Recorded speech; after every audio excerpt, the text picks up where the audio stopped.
लोकशाहीचा बुलंद आवाज, रिपब्लिकन वार्ता, महाराष्ट्र। गंगाखेड येथील स्थलांतरित भाजीपाला बाजार परतला रस्त्यावर, अतिक्रमित काढण्याची व्यापाऱ्यांची मागणी।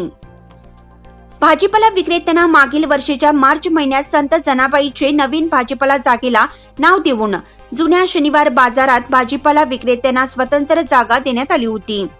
एक वर्षाच्या आतच स्थलांतरित बाजार पुन्हा रस्त्यावर अतिक्रमित भाजीपाला विक्री होत असल्याने बाजारपेठेत कोंडी होत आहे।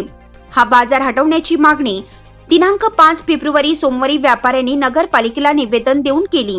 याबाबत सविस्तर माहिती अशी की गंगाखेड येथील पुण्यश्लोक अहिल्याबाई होळकर नवा मोडा मार्गावर जुना मोडा बसस्थानक रोड आदीसह शहरातील नव्या जुन्या मोढ्यात जाणाऱ्या रस्त्यावर भाजीपाला व विक्रीचे हातगडे लावून विक्री करत असल्याने वाहतुकीची मोठी कोंडी होत होती।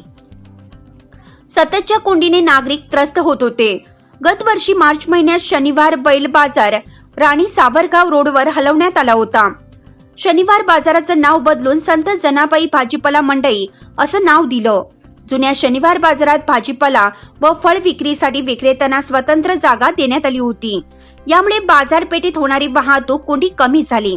मात्र संत जनाबाई भाजीपाला बाजारातील विक्रेत्यांनी 3 ते 4 महिन्यापासून नवा जुना मोढा बसस्थानक बाजार समिती परिसरात अतिक्रमित करून भाजीपाला व फळ विक्री होत आहे। यामुळे बाजारपेठेत कोंडी होत असल्याने हा बाजार हटवण्याच्या मागणीचं निवेदन व्यापाऱ्यांनी नगरपालिकेला दिलं।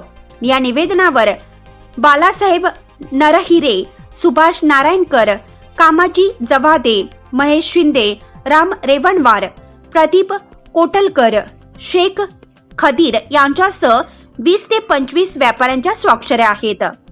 रिपब्लिकन वार्ता महाराष्ट्र न्यूजसाठी गंगाखेड परभणी प्रतिनिधी राजकुमार मुंडे।